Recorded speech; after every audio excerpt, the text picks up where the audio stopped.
أعوذ بالله من الشيطان الرجيم. بسم الله الرحمن الرحيم. السلام عليكم ورحمة الله وبركاته.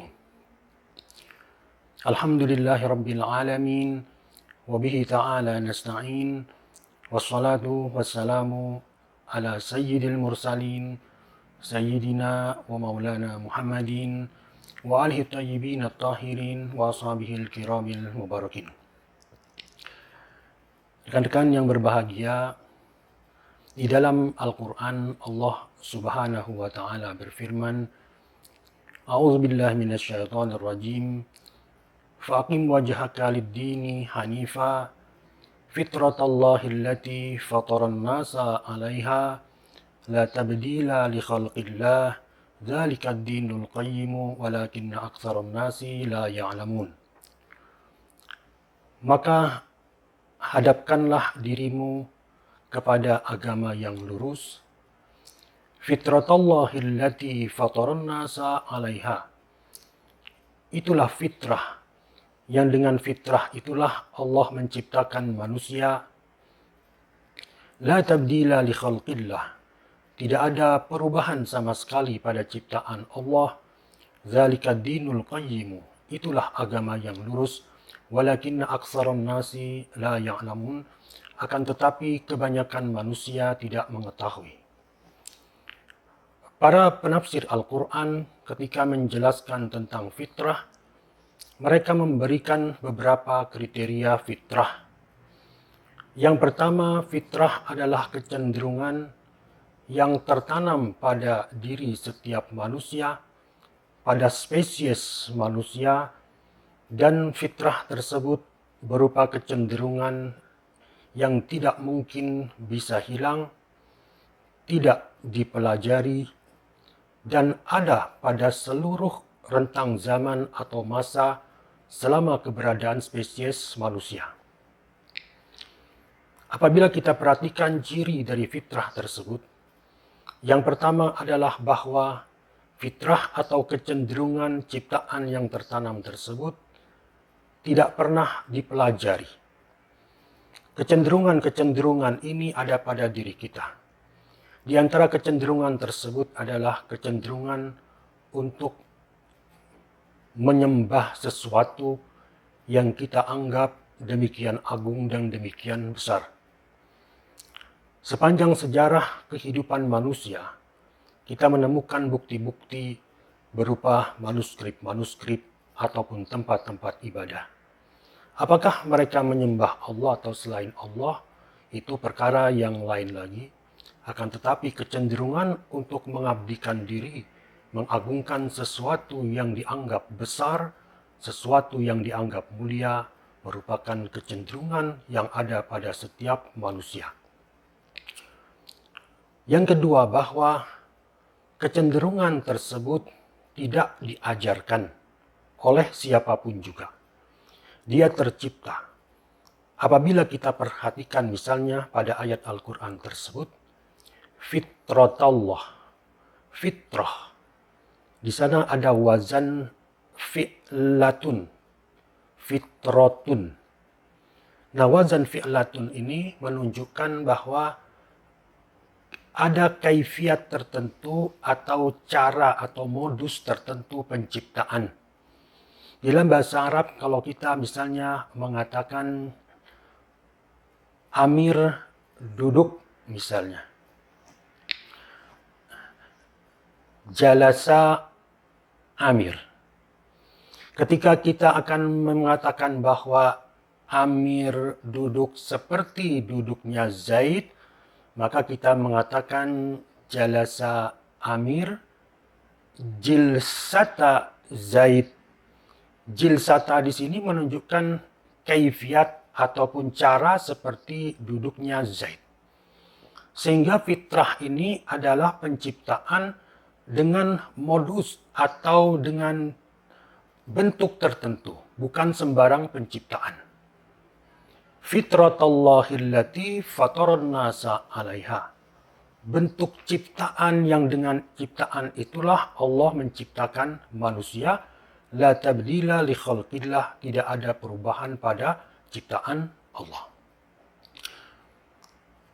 Jadi fitrah tersebut tidak kita pelajari, akan tetapi sudah tertanam sebagai suatu bentuk penciptaan dari Allah Subhanahu wa Ta'ala.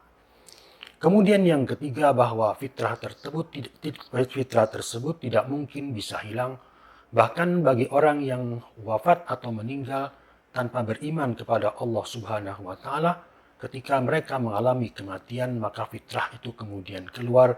Hatta idza jaa ahadahumul mautu qala rabbirji'un.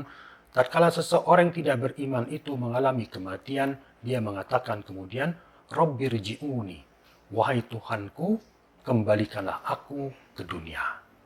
Meskipun semasa hidupnya dia tidak beriman kepada Allah, mengingkari Allah, tapi ketika wafat fitrah itu keluar dan yang dia panggil adalah Rabbi, wahai Tuhanku, irji'uni, kembalikanlah aku ke dunia. Melihat sifat-sifat fitrah tersebut, kita sampai pada satu kesimpulan bahwa benar ada kecenderungan untuk mengesahkan Allah Subhanahu wa Ta'ala, ada kecenderungan untuk beribadah kepada Allah pada diri seseorang, dan kecenderungan itu berupa dorongan yang bersifat natural, naluriah yang diciptakan oleh Allah Subhanahu wa Ta'ala. Yang menjadi pertanyaan yang selanjutnya, dan tentu pertanyaan yang paling besar adalah, ketika fitrah tersebut ada pada diri setiap insan, sementara dia sedang berhadapan dengan sekarang demikian banyak agama atau kepercayaan, apakah fitrah tersebut cukup untuk membuat dia bisa memilih kepercayaan tertentu, yang kepercayaan tersebut akan membawa dia kepada pengabdian, pengungkapan syukurnya terhadap Allah Subhanahu wa Ta'ala? Fitrah tentunya hanyalah sebuah kecenderungan yang demikian kuat, tapi tidak bisa memberikan petunjuk kepada kita menyangkut ajaran ataupun agama apakah yang harus kita pilih untuk mengungkapkan ketundukan kita kepada Allah Subhanahu wa Ta'ala. Disinilah kemudian kita memerlukan karunia Allah yang lain, dan tentu telah Allah berikan kepada kita, yaitu karunia akal. Akal dengan hukum-hukum yang Allah tanamkan pada akal tersebut akan bisa memberikan kepada kita standar ataupun tolok ukur untuk memilih mana agama yang bersesuaian dengan kecenderungan kita dan mana agama yang bersesuaian dengan tuntutan akal kita. Akal ketika diberikan oleh Allah Subhanahu wa Ta'ala pada tingkat yang tertentu, ketika dia memahami sesuatu, yaitu memahami menyangkut pengetahuan-pengetahuan yang bersifat badihi ataupun swabukti, dan pengetahuan-pengetahuan yang bersifat nazari ataupun teoritis, maka akal tersebut akan punya kemampuan untuk mencari dan menemukan apakah Allah Subhanahu wa Ta'ala benar-benar ada. Modal yang diberikan kepada kita selain fitrah tersebut adalah indera lahiriah kita, indera batin kita, dan juga akal. Akal satu-satunya fakultas pada diri kita yang punya kemampuan untuk melakukan konsepsi dan asensi, tasawur dan tasdik. Sementara indera adalah alat bantu. Ketika terkait dengan entitas yang ada di alam materi, akal tentu tidak bisa memutuskan atau melakukan asensi ataupun tasdik kecuali dengan bantuan indera lahiriah.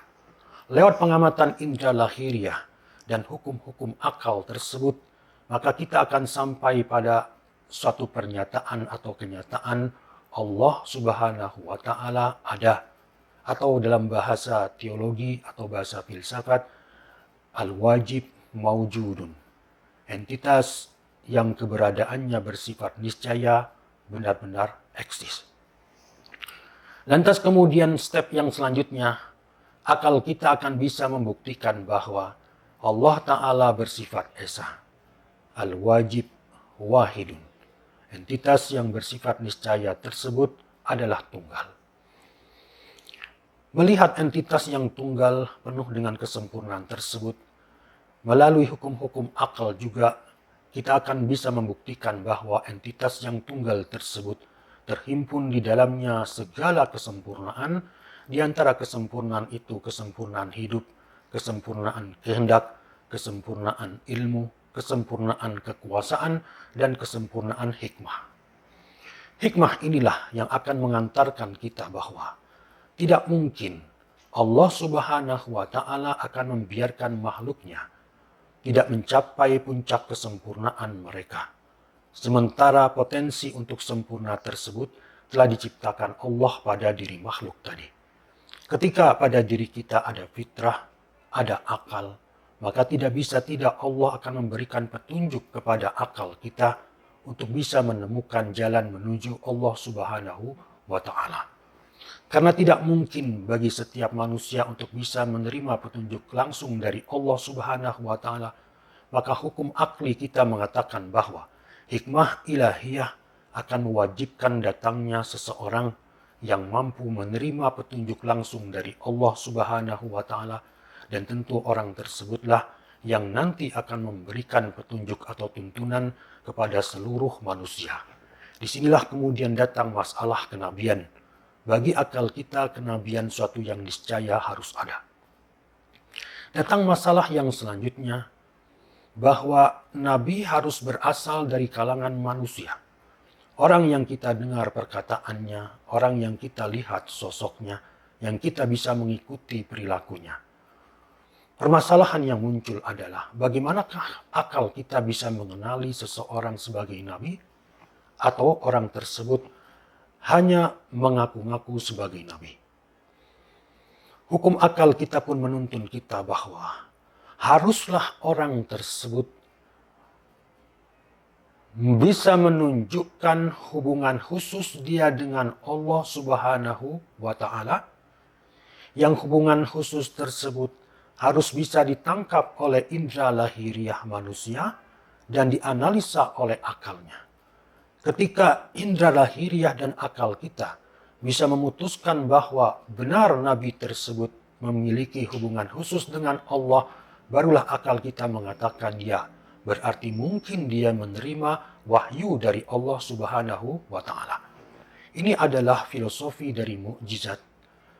Wahyu tidak bisa kita lihat secara langsung, sehingga nabi haruslah mengeluarkan sesuatu yang nilai atau tingkatannya setara dengan wahyu tersebut, yang menunjukkan hubungan khusus dia dengan Allah Subhanahu wa Ta'ala. Wahyu hubungan khusus dengan Allah Ta'ala, sesuatu yang harus dia tunjukkan juga menunjukkan hubungan khusus dia dengan Allah. Sesuatu yang khusus itu kita kenal dengan sebutan mukjizat. Dari kata ajaza artinya membuat lemah lawan. Mukjizat suatu perbuatan yang membuat tidak berdaya lawan tersebut. Sehingga mukjizat haruslah ada klaim atau pengakuan kenabian dengan izin khusus dari Allah Subhanahu wa Ta'ala, dan tidak mungkin dikalahkan atau tidak mungkin dihadapi oleh manusia. Mukjizat yang datang dari para nabi ini sesuai dengan kehebatan di zaman tersebut. Datang Nabi Soleh alaihi salatu wassalam mengajak orang beriman kepada Allah, memberikan tuntunan kepada mereka. Umat mengatakan bahwa bagaimana mungkin kami mengikuti manusia biasa seperti ini. Berarti haruslah Nabi Soleh menunjukkan hubungan khususnya dengan Allah Subhanahu wa Ta'ala. Umat di zaman Nabi Soleh tersebut punya kemampuan memahat batu-batu yang ada di gunung untuk membuat tempat tinggal.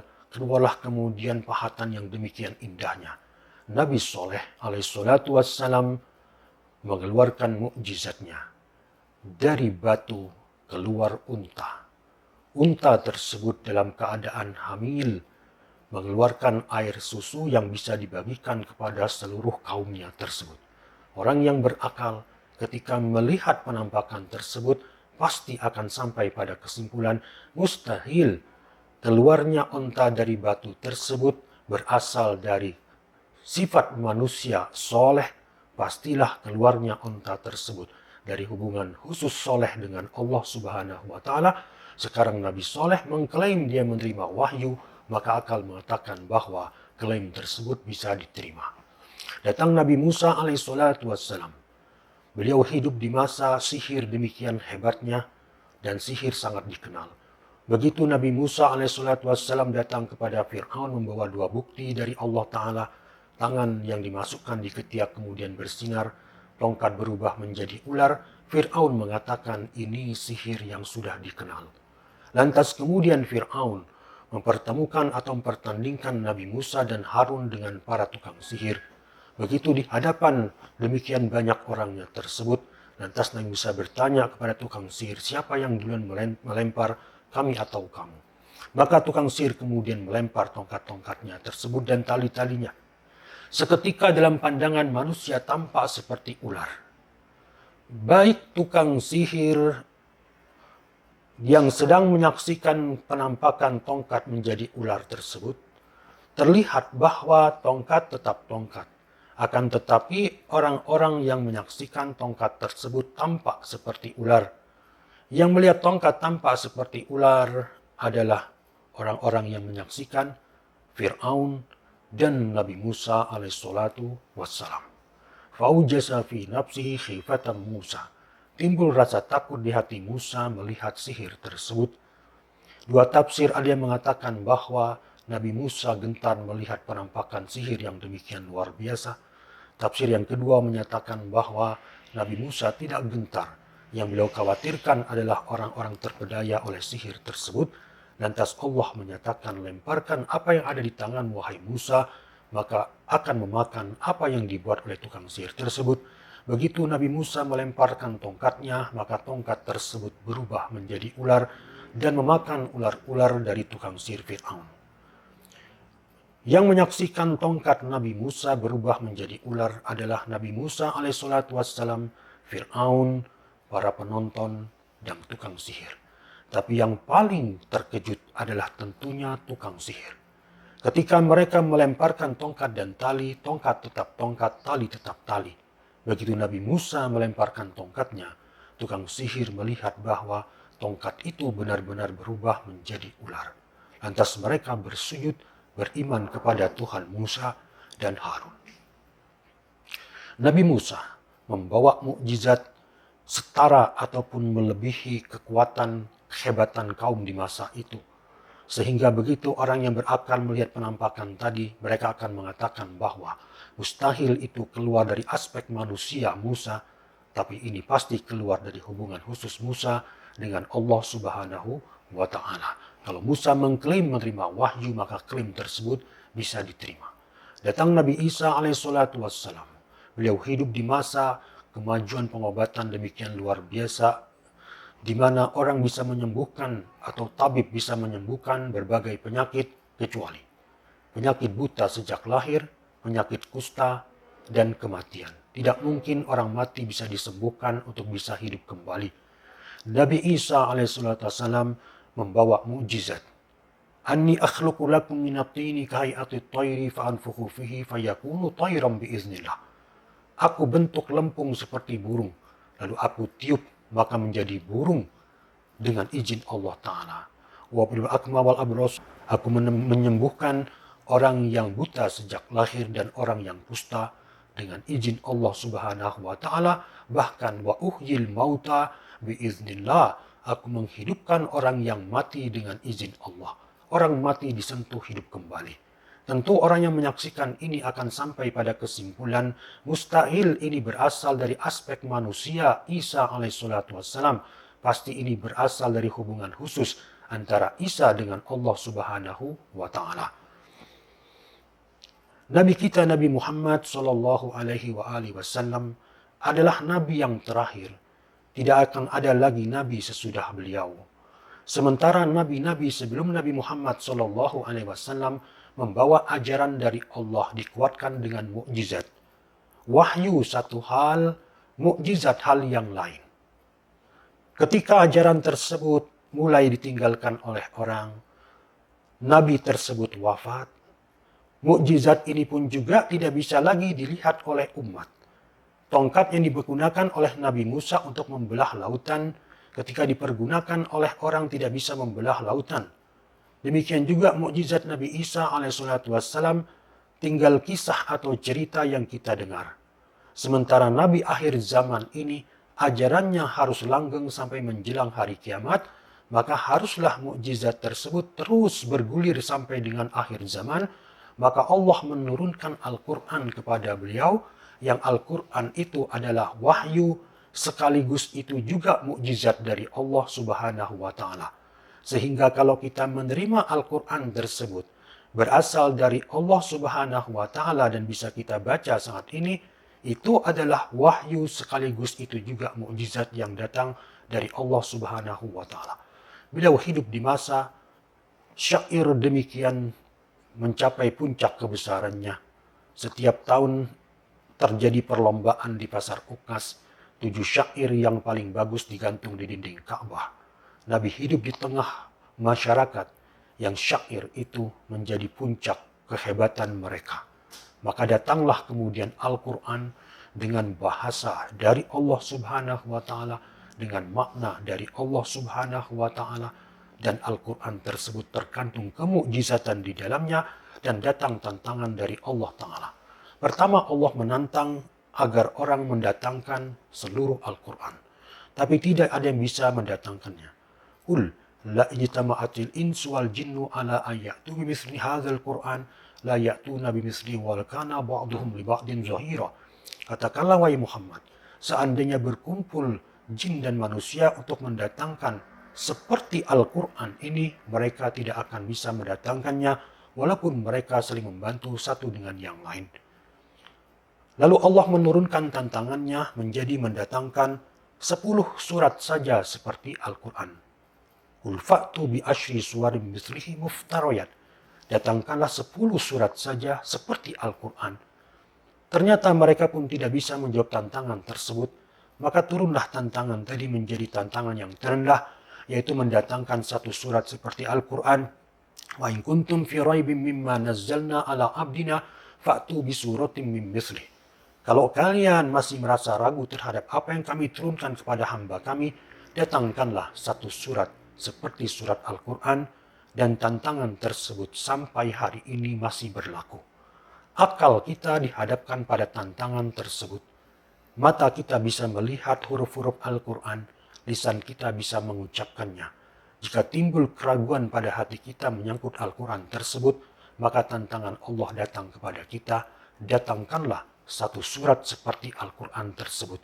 Ketika kita tidak bisa mendatangkannya, maka akal kita, meskipun kita tidak bertemu dengan Nabi SAW yang mengeluarkan mukjizat membelah bulan dan sebagainya, tapi akal kita berhadapan dengan mukjizat abadi tersebut. Al-Quran terus menantang kita. Ketika kita tidak mampu mendatangkan seperti Al-Quran atau 10 surat atau 1 surat, maka kita meyakini bahwa Al-Quran tersebut mukjizat dari Allah Subhanahu wa Ta'ala yang membuktikan kebenaran klaim kenabian Nabi, sehingga kita pun mengatakan bahwa saya pun beriman kepada wahyu yang diturunkan oleh Allah Subhanahu wa Ta'ala kepada beliau. Tolok ukur akal inilah yang kita pergunakan untuk memilih agama. Seperti penggaris atau mistar mengukur panjang, atau waterpass mengukur kemiringan atau lurusnya satu bidang, maka akal kita akan mendatangi seluruh agama dan kepercayaan tersebut sambil membuat tolok ukur.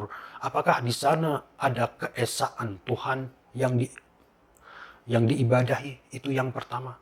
Kemudian yang kedua, apakah di sana ada kenabian yang menerima wahyu? Kemudian yang ketiga, apakah nabi itu membawa mukjizat yang menjadi bukti klaim kenabiannya menerima wahyu dari Allah Ta'ala? Ketika agama tersebut lolos dari standar akal tadi, maka kita menerima agama tersebut. Inilah yang dimaksud dengan taklid secara akli kepada wahyu yang datang dari Allah Ta'ala. Ketika datang petunjuk tersebut, diperintahkan sholat, kita mengatakan sami'na wa ata'na. Diperintahkan zakat, kita mengatakan sami'na wa ata'na. Diperintahkan haji, diperintahkan silaturahim, diperintahkan ibadah-ibadah yang lain, kita mengatakan sami'na wa ata'na. Akal kita tunduk, taklid di hadapan wahyu yang datang kepada kita. Semoga ini bermanfaat bagi kita semua dan membuat kita semakin bersyukur atas karunia Allah berupa fitrah, berupa indera lahiriah dan indera batin, berupa akal, dan yang tertinggi berupa wahyu yang datang kepada kita dari Allah Ta'ala, khususnya Al-Quran Al-Karim yang merupakan mukjizat sepanjang zaman. Assalamualaikum warahmatullahi wabarakatuh.